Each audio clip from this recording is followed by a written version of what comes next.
designated for sale. I'm gonna go in. Go first. Mike, can you hear me?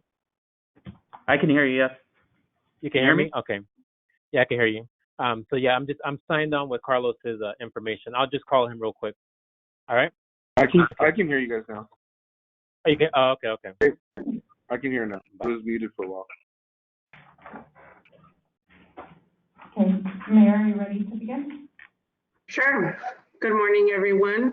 We're going to call the meeting to order at 9:01. If you guys can please join me in the flag salute.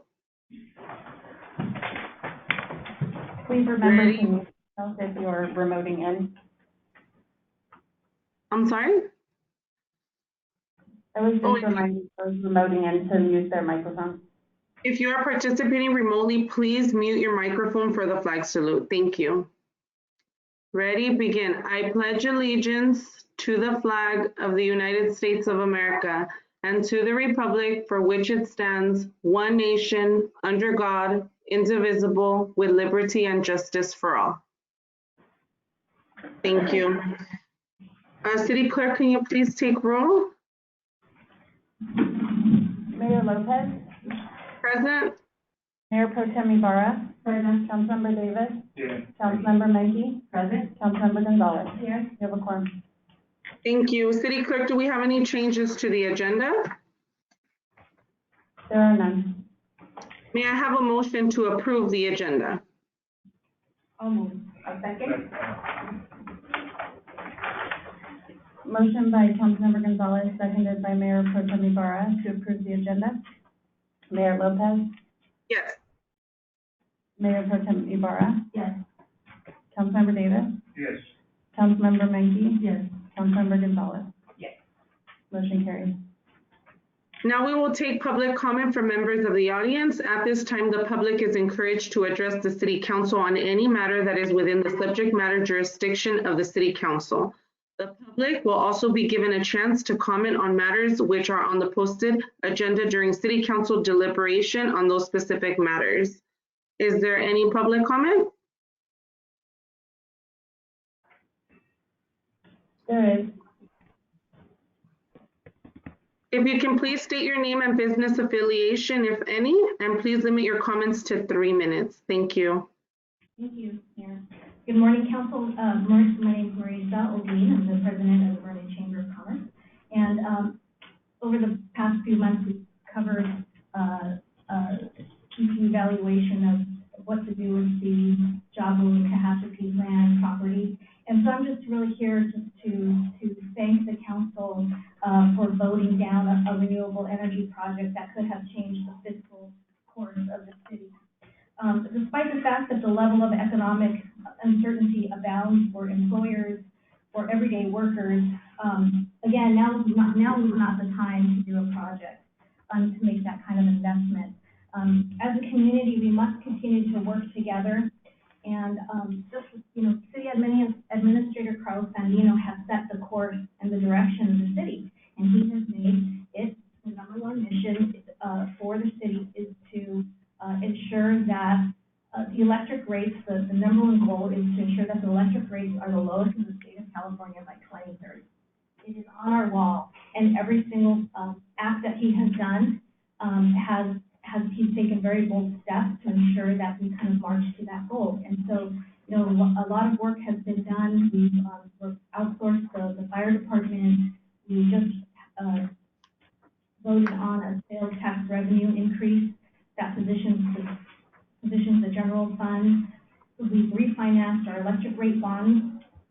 There's a lot that has been accomplished, and so we must continue to make that our #1 goal.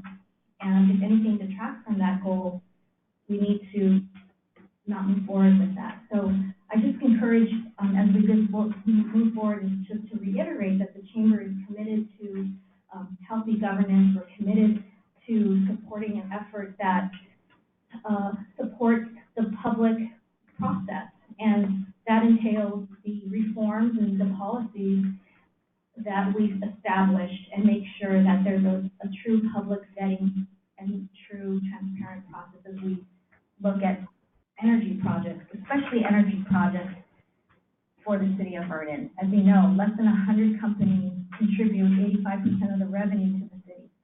So that's a demographic that that the Chamber of Commerce strongly protects, and we want to make sure that those types of decisions are not done haphazardly, but we want to make sure that there's strong substantive proposals before us, and we want to make sure that they're with the right people and at the right time. So I just want to communicate to the council that we remain supportive, and we want to continue to work together and work together in ensuring that we all meet our goals. So thank you so much.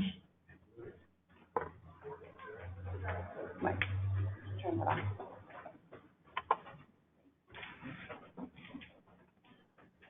Hi, good morning, council. Good morning, Mayor. My name is Douglas Williams. I'm president of Williams Data Management, a stakeholder in Vernon since 1971.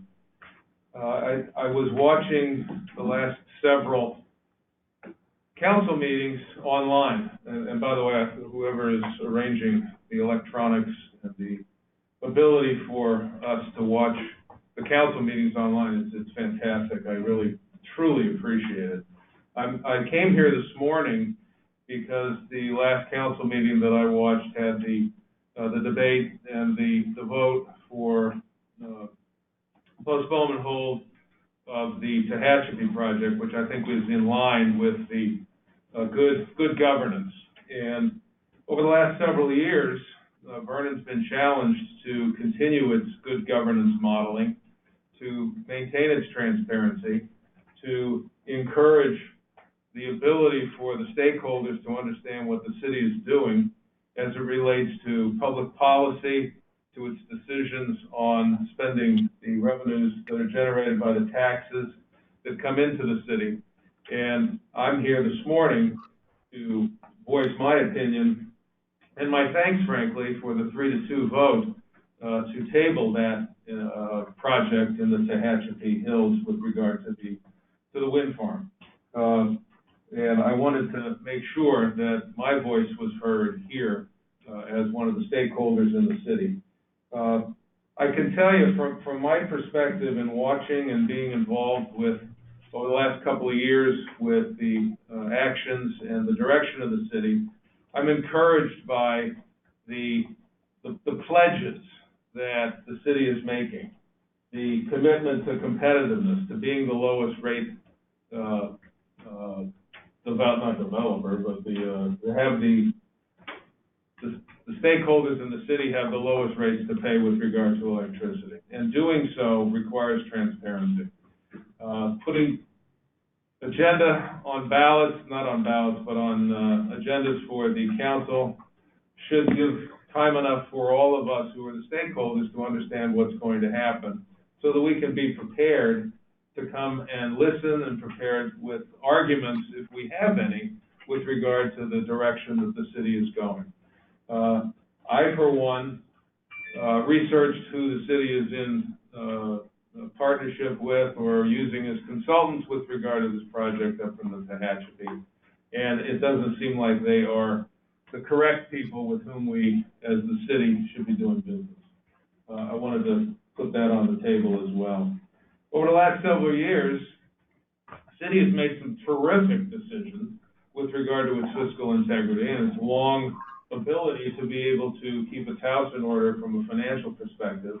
I was here in the audience when the fire department issue was debated, and it was debated full transparency with regard to the financial impact to the city, and the city, frankly, did the correct decision from a financial perspective.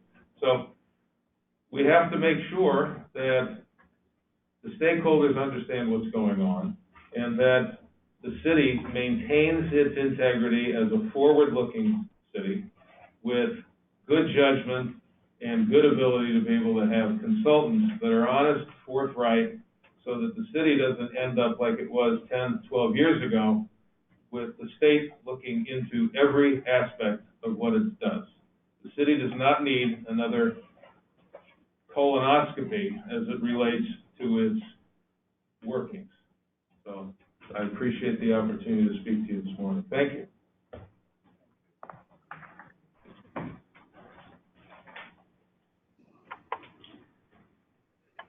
Good morning, Mayor Lopez and members of the City Council. My name is Steve Freed. I'm the managing partner of the Mount Vernon Industrial LLC. We own 315,000 square feet of multi-tenant industrial property at 3001 through 3131 Bendini Boulevard.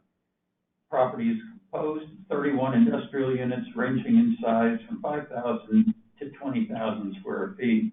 Over 75,000 square feet of our property is used for manufacturing. I've also been a proud member of the Vernon industrial community for over 50 years. I've also served on the board of the City of Vernon Chamber of Commerce for longer than I can remember. I come before you today to thank the City Council members, police, and fire departments, as well as Carlos Fandino, for their recent success in ensuring that recent protests in the surrounding communities did not negatively impact the homes of the people who live in Vernon or the properties of the industrial companies located in Vernon. Really, my congratulations. Many other cities did not fare so well. While I'm here, I'd also like the City Council thank the City Council for their continued efforts towards ensuring the City of Vernon remains a leader in municipal transparency and good governance. I've been following the saga of the city-owned Kern County land since the City of Vernon purchased the property. I've been pleased that the city has not rushed into making a fiscally unsound development plan for that property. As we all know, we're still paying for the last unsound deal with the prepayment of natural gas and the bonds that will keep the city in debt for many years to come. This city and the community cannot afford another situation like that. I was very glad to see that the City Council passed on doing business with the recent applicant for the Kern County land. A simple Google search would show that this man and his company was not a credible business to be doing business with. They have not complied and followed through on many of their past dealings. There are lawsuits, countless lawsuits against the firms, and I'm kind of surprised it went as far as it did and that the city didn't turn them away sooner in the process. These were not the kind of people we can do business with, and I congratulate the council in the end to realize this and make sure we didn't complete a deal with them, as it would not have gone well based on their past performance.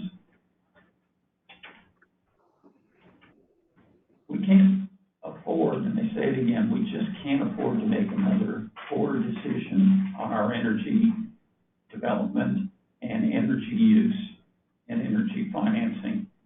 It's so important that the business community be a little bit more involved in the process, and that Carlos Fandino is involved in the process as well to his fullest expectance, because after all, no one in the city has more experience than he does in this matter.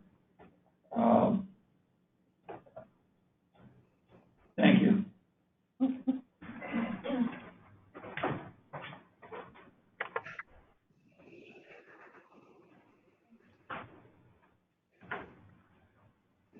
Good morning. My name is Susie Ibarra, and I'm a resident here in Vernon.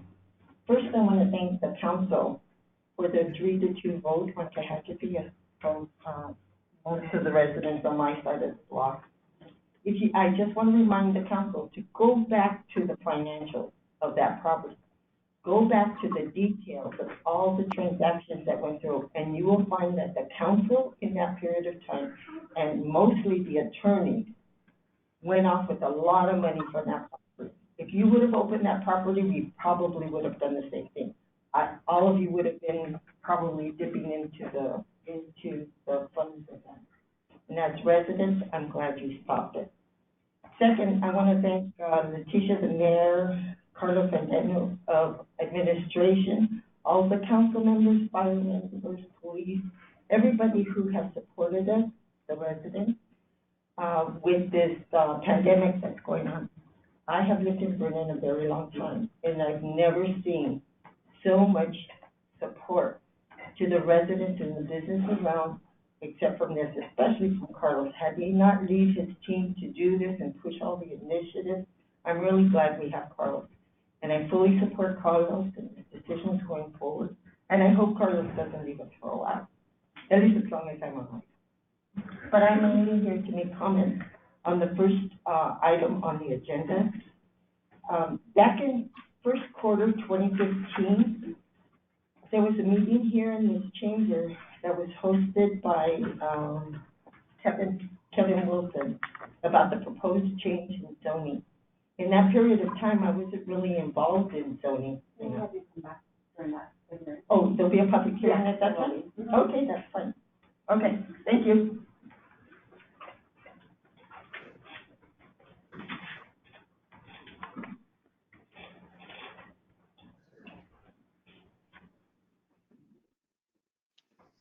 No more public comments?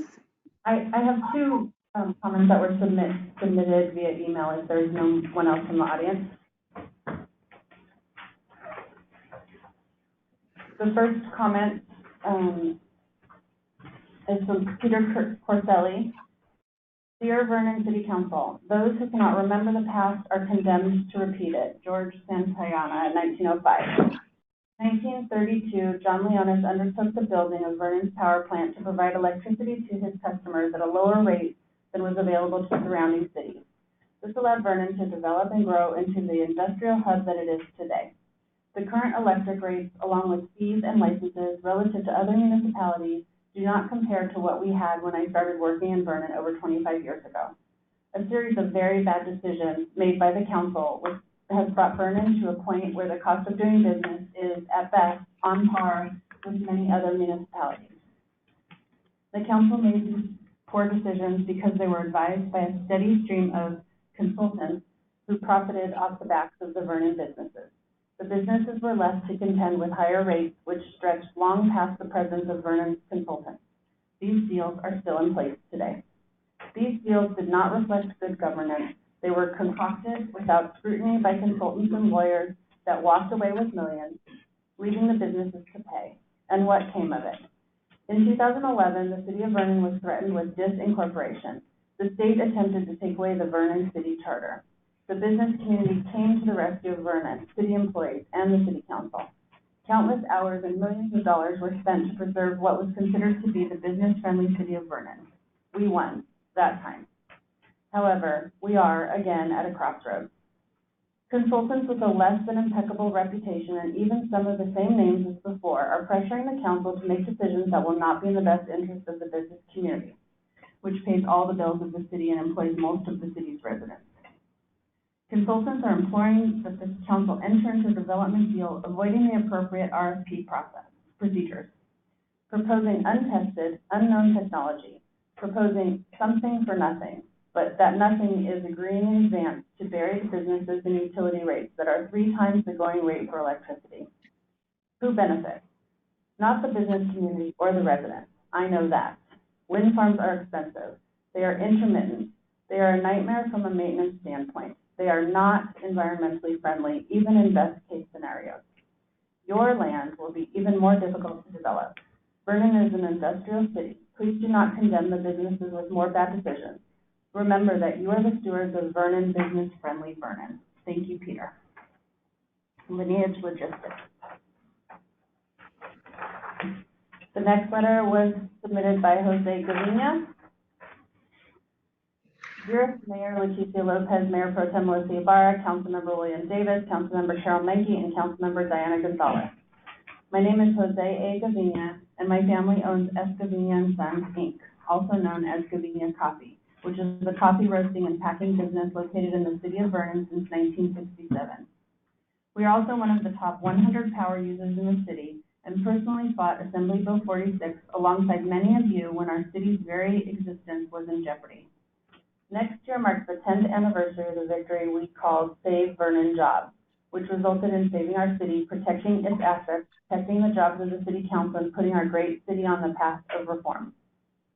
I am writing to ask for your assistance to keep up the good governance reform and measures instated several years ago with the help of John Vandekamp, appointed city monitor, and Bob Stern, former president of the Center for Governmental Studies. We are counting on you to continue to be good stewards of Vernon and the business community and to continue down the path of healthy governance and becoming a model city in California. This means running a city that is financially solvent, review and approve a fair and balanced budget without budget gaps, transparency under the Brown Act, fair and multiple RFPs for new contracts, and among other duties, oversee the performance of city employees, including a city administrator, city attorney, and staff who are qualified and work tirelessly to run a city that is healthy and financially solvent. I applaud and thank City Council members Lopez, Ibarra, and Davis for voting against a proposed energy project that would have jeopardized the fiscal health of the city. As a major power user in the city and participant in many of the public meetings over the years on utility issues, I am concerned over the council's interest and approach to engage with developers on the city's Jawbone Canyon property. This goes against the plan developed by business leaders, city leadership, and utilities department staff who invested a lot of time and resources to develop energy policies, rate studies, and resource planning to ensure that we make decisions together and no longer in the dark. Vernon ratepayers are still paying $450 million for the wrong decisions of previous leaders. City Administrator Carlos Argentino Jr. has made bold leadership decisions that position the city for strong fiscal health, including made his #1 mission and goal to achieve the lowest electric rates in California by 2020, banners hung in council chambers, refinanced electric rate bonds that resulted in positive credit rating for the city, stopped the utility fund transfer to the general fund, evaluated true costs of inflated fire department budgets that resulted in an outsource of services to Los Angeles County, saving $150 million over 10 years.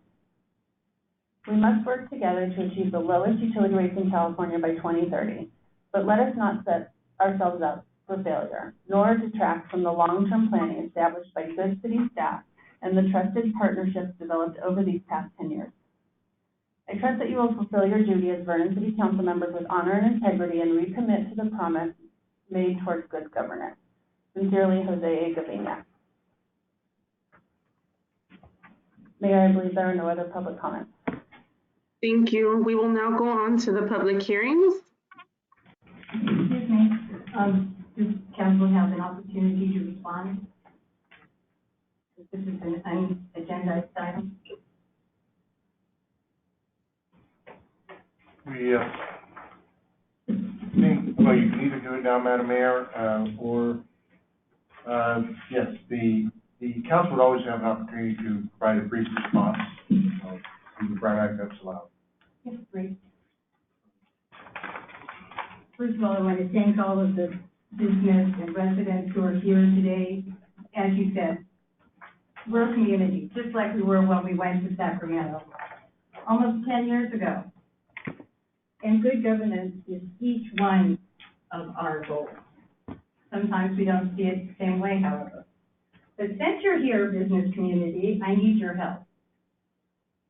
We need to solve this Jawbone Canyon issue, and I'm out of options. I'm not going to apologize for bringing an offer to the table that appeared to me, because I don't have any electric wind farm background, appeared to be something that was going to remove this albatross from our neck. The Jawbone Canyon property is producing no income, and the expenses exceed $3 million a year, which includes interest-only payments on a $40 million bond, maintenance, security, and property taxes.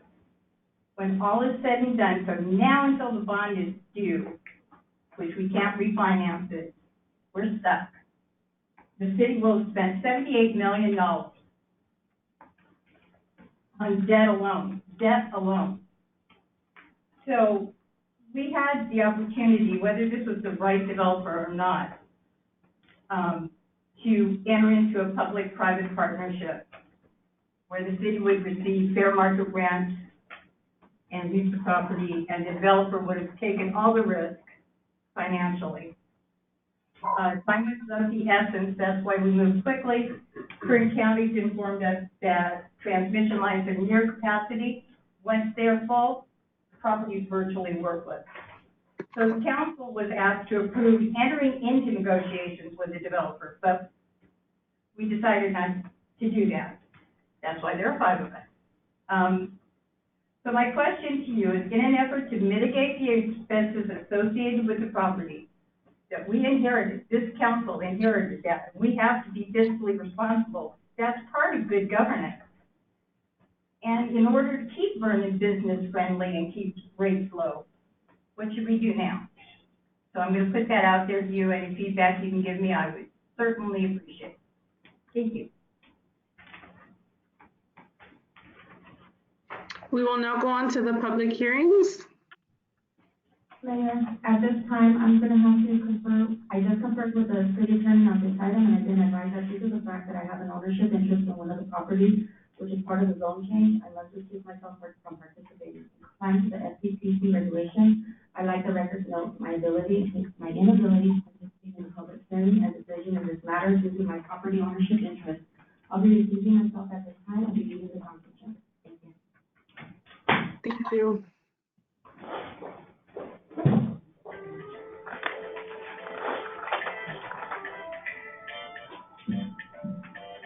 Little exit music for you. I know.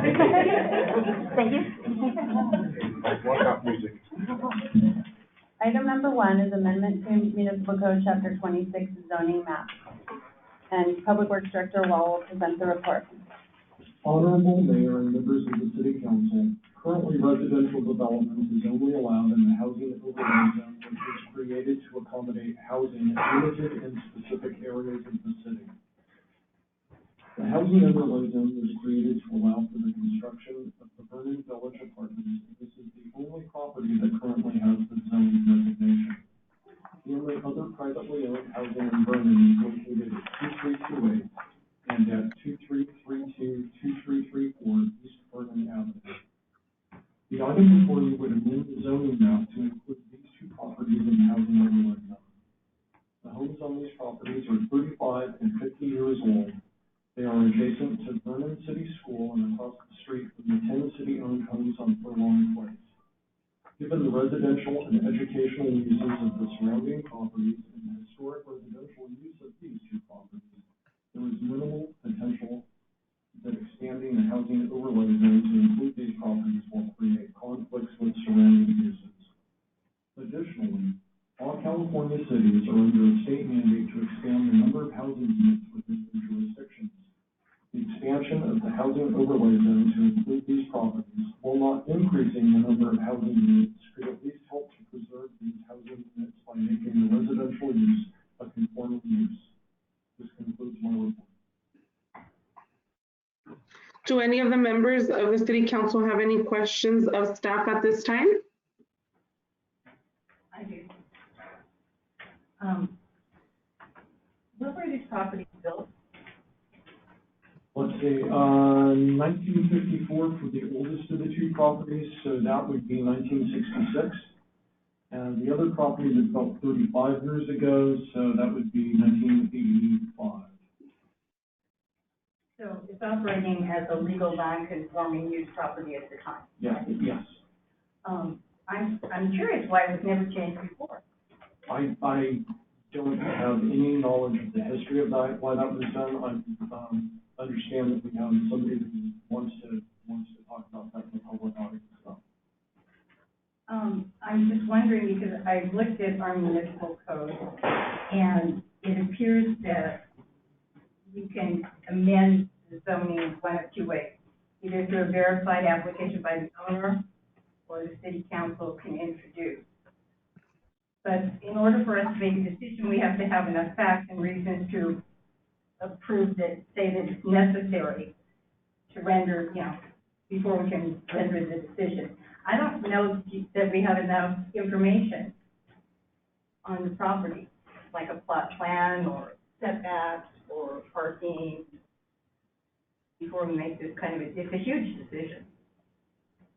I know it doesn't seem like it is, to change something from commercial to residential has a lot of implications. Additionally, since we brought it, not the property owner, I'm concerned whether the property owner understands that there could be a property tax issue with this change. It could trigger a property tax increase. So this, if I may, this change does not preclude the current use. It's an overlay. So all it does is expand the use to allow for residential, where currently it's legal non-conforming. This would allow the current use to become a conforming use. And how this would play into preserving the housing there is that currently, in conversations with banks, this property could not be refinanced with its current use, so that would result, if the property owner were to want to take money out of the property, number one, sale would be very difficult with its current use. Number two, refinancing would not be possible with its current housing use. And so, in order to preserve housing, which we are mandated to expand our housing, this seems to be the proper path for the council to take. And let me be perfectly clear, I'm not against this at all. I'm absolutely for making housing. I just want to make sure that as the council, we have enough information to make an informed decision before we make it, because, you know, I live right by the property. The property's beautiful. I just don't know what the setbacks are, and if we make it housing, if it's going to, even if it's an overlay, it still has to go with our plan, right? Right. So I just don't think we have enough information. That's my fear. So how we would treat any property that is currently an existing property that's in a new zoning designation is if the owner wanted to do any sort of permitted construction that met a certain threshold, they would then be required to bring setbacks and all of those items in conformance with the code as it existed at the time of the application for an expansion piece. So currently this wouldn't change any, it wouldn't require new setbacks for the existing property unless the property owner wanted to say, add a second story or something to the property or do an addition to that property. And I understand that, but just with the information I've been given, just with the overlay, I can't even tell where the school begins, the school ends, and those sorts of things. I think for me, I need more.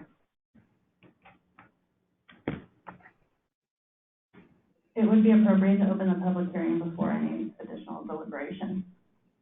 I will now open the public hearing. If any member of the public would like to speak on this matter, please limit your comments to 3 minutes. Please state your name and business affiliation, if any.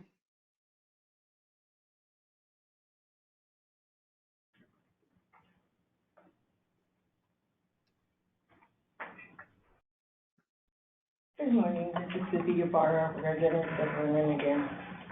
My comments deal with property zoning changes. I wasn't involved in the zoning of 2008, so I couldn't really comment there, but our property has always been zoned as residential. In 2015, Kevin Wilson had a meeting here in this building. I didn't see any of the council members at that meeting at the time. But he was here explaining the zone changes he was making at that time. There was commercial overlaying our property, and I brought it up at that point. If our property is residential, it shouldn't be commercial. His comment to me at that time, but I did not follow through, and that's my fault, after the changes were made. His comment to me in that meeting is that this would not have any impact to me at all. Until recently, I found there is a major impact to me. So what I am asking for is that the council fix the mistake that they made, the city made in 2015, and revert it back to residential. It was never meant to be commercial.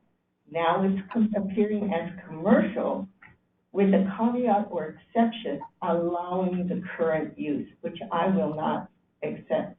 Our property has always been residential. It should continue to be residential. And unless anybody else has any other challenges to it, I don't see why it couldn't go forward. But I haven't known it anything other than residential until the change in 2015. So I just want to make sure that I make this clear. This is not to benefit anything or anybody, just to correct an error that was made in 2015. Thank you.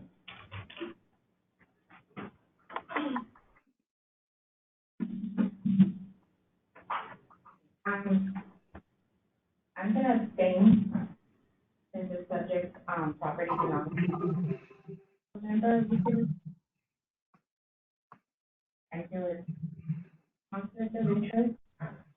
The prohibited zone could change and increase value of this property.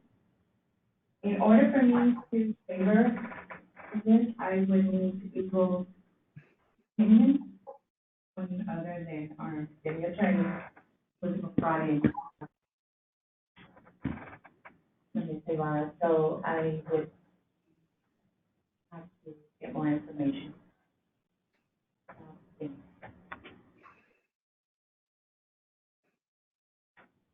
I make one more comment? Full disclosure. Mayor Lopez, Ibarra is requesting the opportunity to make one additional comment. Okay.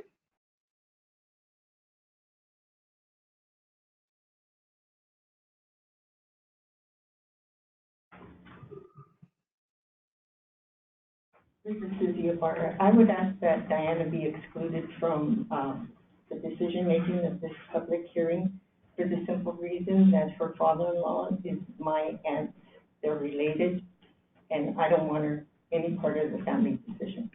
Thank you.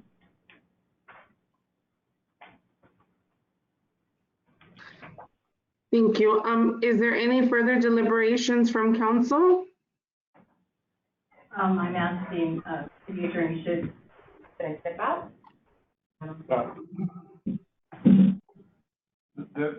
Madam Mayor, members of the council, there are two types of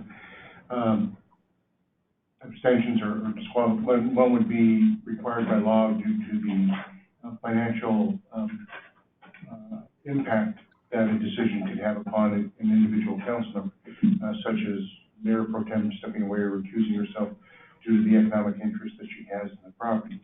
If Councilmember Gonzalez decides that she doesn't wish to ultimately vote, it's your decision whether you want to step out or whether you just want to note on the record at the time of the roll call vote that you are abstaining. As I understand, you do not have any financial or economic interest in these properties, and therefore you're not legally required to abstain. If you, for whatever reason, choose to abstain, then you are not required by law to step out, but you may do so if you wish to do so.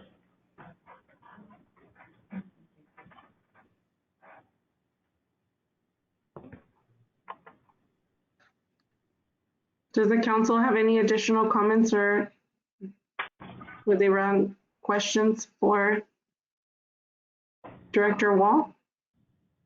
I guess I'm curious as to why there wasn't a verified application required by the code. Director Wall.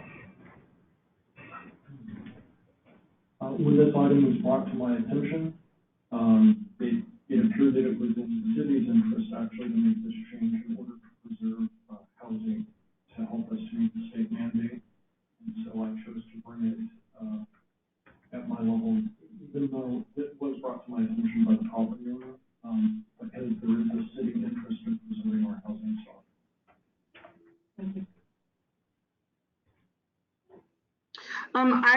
I would want more information in regards to the history of 2015 and the decision that was made then. I would want more information before I can make a decision.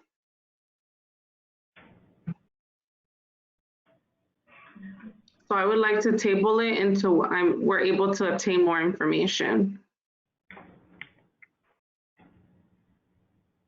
Mayor, in order to prevent the requiring additional legal noticing in the newspaper, if you could move to continue it to a date certain, that would alleviate that issue.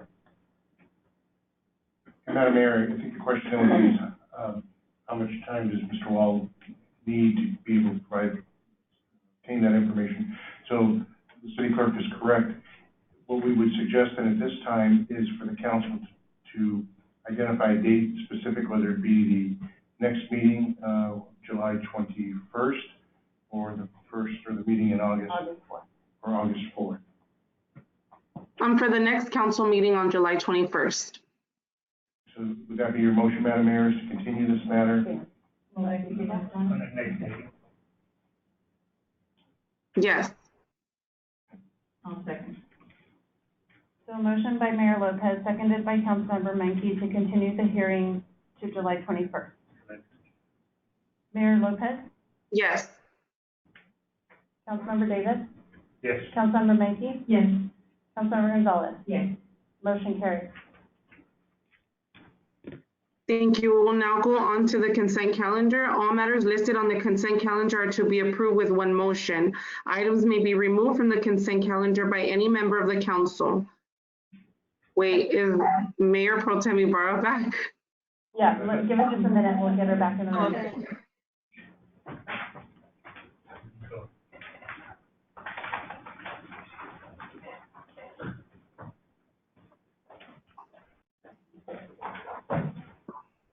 And let the record reflect that Mayor Pro Tem Ibarra is returned to the council chambers and is seated.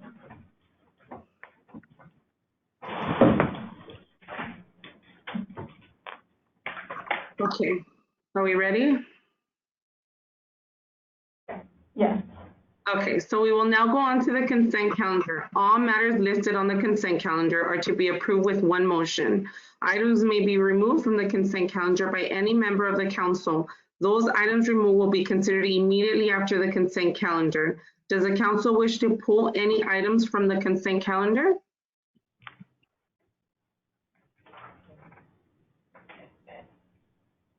Are there any public comments for the consent calendar?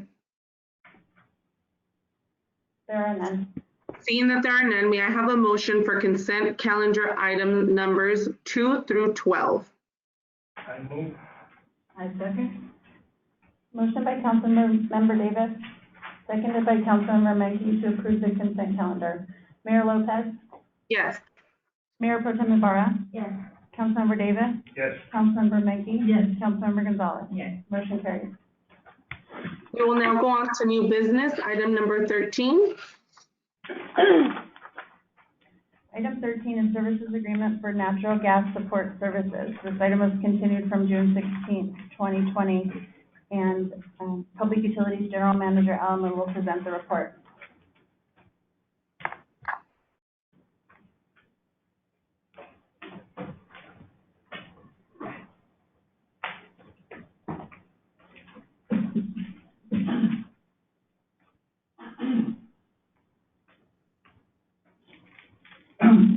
Thank you. Good morning, Honorable Mayor and council members. On June 16, the City Council considered agreement for natural gas support services and deferred action to allow staff to provide information as to why the award amount was more or less than the bid amount and to provide information on the other bids.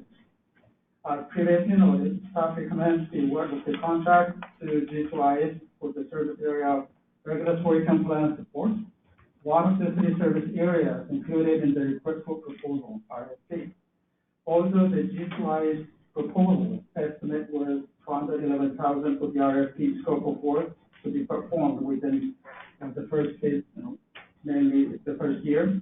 DQ staff is requesting the approval of a three-year service agreement for a total not to exceed amount of $400,000. The $189,000 difference is based on the staff's assessment of the gas division's compliance support needs and the rates provided by G2IS in the proposal. DQ will only pay for services rendered. Why? Compliance needs are dictated by changing regulations and cannot be fully predicted at this time. PHMSA, which is pipeline and hazardous material safety audits, were previously conducted every 2 to 3 years. DQ has been notified by the CPUC, which is now the new auditor. It's not DOT anymore. So we've gone to a new jurisdiction. CPUC will be auditing the city. And the CPUC has informed to expect audits 3 to 4 times a year. This is a dramatic decrease in frequency. Vernon may be a small city and a gas utility may have only 118 customers, but based on the volume of gas BPU delivers, the city is 15th in the country. That makes BPU second in the state, following Long Beach, who has almost 150,000 customers.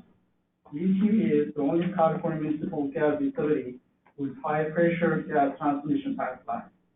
BPU is not a small gas utility, but with only full-time employees, the gas division relies heavily on outside support and technical experts. This changing regulatory environment requires greater investment to maintain compliance with pipeline safety regulations and avoid costly penalties for non-compliance. The federal government has the authority to levy fines of up to $1 million a year retroactive to the date of compliance. Staff also recommends the award of a contract with Newgen for natural gas finance and business support. That's the other two components identified in the RFP. In an amount not to exceed $110,000 over a 3-year term. The proposed agreement with Newgen is based on the $455,175 estimate included in the pipeline, as Newgen will only be contracted for 2 of the 3 service areas, including the RFP and in the estimate. Like the proposed agreement with G2IS, Newgen will provide services each of the 2 service areas on as-needed basis, and bill for such services in accordance with the rates included in the response to the RFP. At the last meeting of June 16, 2020, the City Council expressed concern that the out-of-state locations for proposed contractors would result in additional costs to the city and asked whether there were companies in California that could provide the required services. While 2 California-based companies submitted proposals, TW King and IDF, these firms were not being qualified. Although locations in California is not a specific consideration, BPU made best efforts to solicit as many proposals as possible, posting the RFP on Planet Bid, advertising through the American Public Gas Association, and sending the RFP directly to locally recommended firms.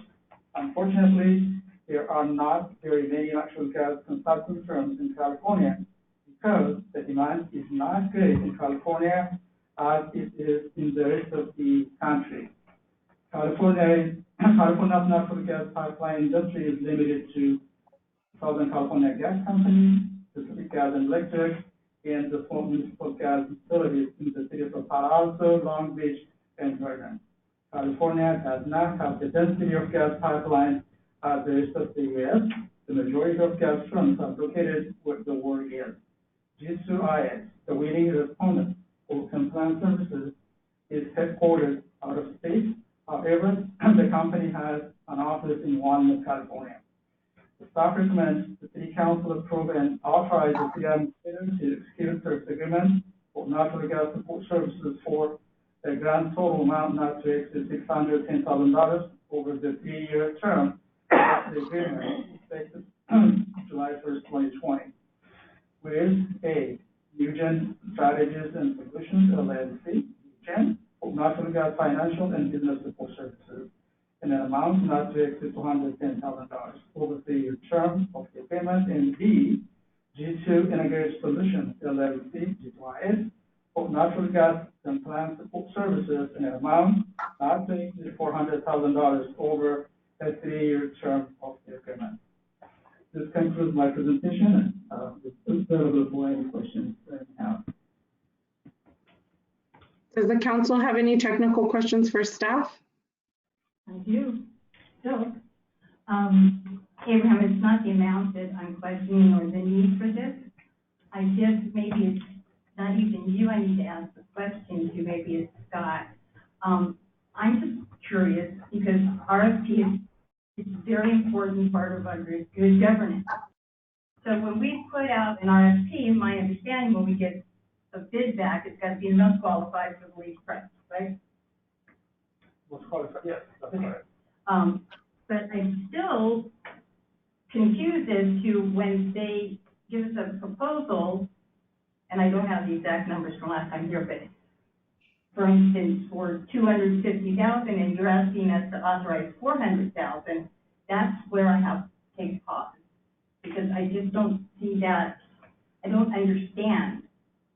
That's not the purpose of a request for proposal. We're supposed to get a proposal and I believe stick to that. And if not, then it should be done. So I'm not willing to authorize more money than the company asked for. Does that make sense? I understand the question, to give you more information, I'll call Angela, she can explain more how the process was handled.